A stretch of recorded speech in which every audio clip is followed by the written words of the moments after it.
실손보험 개편으로 우리의 병원비 부담이 더 커질 예정입니다. 이번 실손보험 개편 내용을 보면 소비자 입장에서 보장과 관리가 더욱 까다로워진다고 하는데요. 지금 우리 소비자들은 어떤 준비를 해야 될까요? 오늘은 소비자 입장에서 꼭 알아야 될 실손보험 개편 내용과 개편에 맞춘 현명한 대처 방법까지 전부 알려드리겠습니다. 현재 25년 연말 기준 언론에서는 이미 조용하게 소식이 나오고 있지만 많은 분들이 간과하고 있는 실손의료보험의 대개편이 코앞으로 다가왔습니다. 아마 영상이 올라갈 때쯤에는 이미 개편이 시작됐을 가능성이 높은데요. 현재 판매 중인 4세대 실손보험은 판매가 중단되고 5세대 실손보험으로 바뀔 예정입니다. 1세대에서 2세대, 2세대에서 3세대, 3세대에서 4세대로 바뀔 때에도 정말 큰 변화가 있었고 소비자분들이 어떤 선택을 해야 될지 많은 고민을 하셨습니다. 하지만 이번 개편은 앞선 실손개혁과는 전혀 다르다고 생각됩니다. 훨씬 까다로워지고 소비자 입장에서 치료비 부담이 늘어날 수밖에 없는 구조이기 때문이죠. 이번 개편의 핵심에서 가장 주목해야 될 건 바로 비급여 통제 강화입니다. 비급여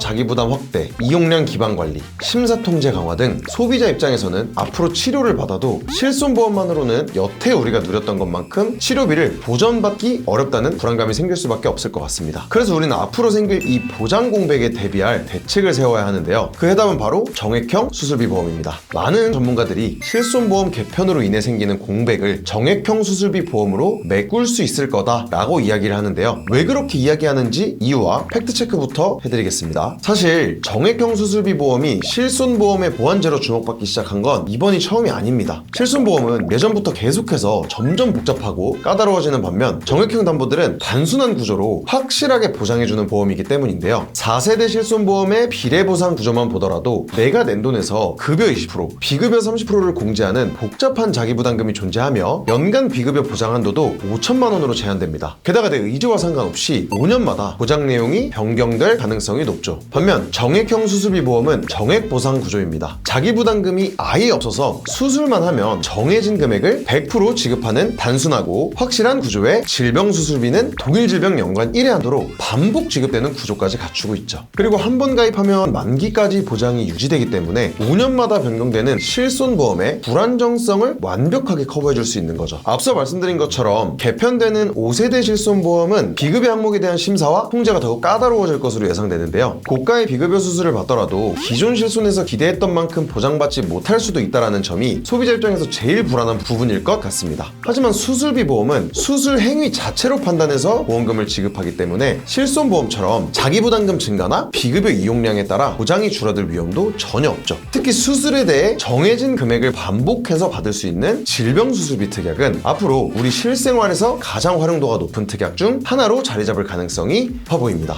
실손보험 개편으로 인해 생길 수 있는 불안감과 단점들을 보완할 수 있는 수술비 보험, 현재로서 소비자들 앞에 놓여진 선택지 중에 가장 가성비 좋은 대책이라고 생각이 됩니다. 하지만 수술비 보험이 좋다고 해서 무조건 가입해야 된다거나 아무렇게나 가입해도 되는 건 아닙니다. 수술비 보험 중에서도 보장 좋고 보험료 저렴한 가성비 있는 보험으로 잘 알아보고 가입하는 게 가장 중요한데요. 보험료는 개개인의 나이, 병력 등에 따라 유리한 조건이 달라지기 때문에 꼭 전문 설계사를 통해 다양한 보험사들의 견적을 비교해 보시는 게 중요하고요. 보장에서 가장 중요한 건 지급 정의 확인, 즉 약관 확인입니다. 내가 중요하게 생각하는 질병에 대한 수술 항목이 약관에 명확하게 포함되어 있는지, 혹시 제외된 질병이나 수술 등은 어떤 게 있는지 꼭 확인해 보셔야 됩니다. 실제로 저도 많은 분들의 수술비 보험 가입을 도와드리면서 중요하게 생각하시는 질병에 대한 약관 체크부터 전 보험사 보험료 비교를 통해 가장 저렴한 플랜까지 꼼꼼하게 도와드리고 있습니다. 마지막으로 수술비 보험을 구성하실 때는 꼭 질병수술비와 더불어 1호종 수술비를 함께 구성하시는 게 좋은데요. 질병수술비는 가장 흔한 일상 질병수술을 반복해서 보장해주는 특약으로 보장 범위가 굉장히 넓다는 장점이 있지만 보장 금액이 비교적 적기 때문에 큰 수술을 받을 때 보장이 부족할 수 있습니다. 그래서 1호종 수술비를 함께 구성해주는 건데요. 1호종 수술비는 수술 난이도와 중요도에 따라 1종부터 5종까지 구분해서 차등 보장하기 때문에 큰 수술을 받는다면 더 큰 보장을 받을 수 있는 거죠. 이렇게 두 가지를 적절히 조합한다면 일상적인 작은 수술부터 고액 수술까지 빈틈없이 준비하실 수 있습니다. 또 최근에는 연계 조건이 완화된 플랜들이 몇 군데 있어서 실손보험 개편으로 인해서 실손 하나로만 병원비 걱정을 줄이는 시대는 점점 사라질 거라고 생각이 됩니다. 앞으로는 정액형 담보로 구성된 보험의 중요성이 점점 더 높아질 텐데요. 그만큼 정액형 보험도 다양한 상품이 나올 수도 있지만 실손보험처럼 가입 조건이나 보장 내용이 까다로워지거나 보험료가 상승할 가능성도 있습니다. 실손보험의 불안정성을 완벽하게 보완해줄 최적의 질병수술비 보험이 궁금하시다면 댓글에 카카오톡 링크로 연락주세요. 주세요. 저희 보알남팀 전문가들이 소비자 입장에서 가장 좋은 선택을 하실 수 있도록 최적의 맞춤 플랜을 제공해드리겠습니다.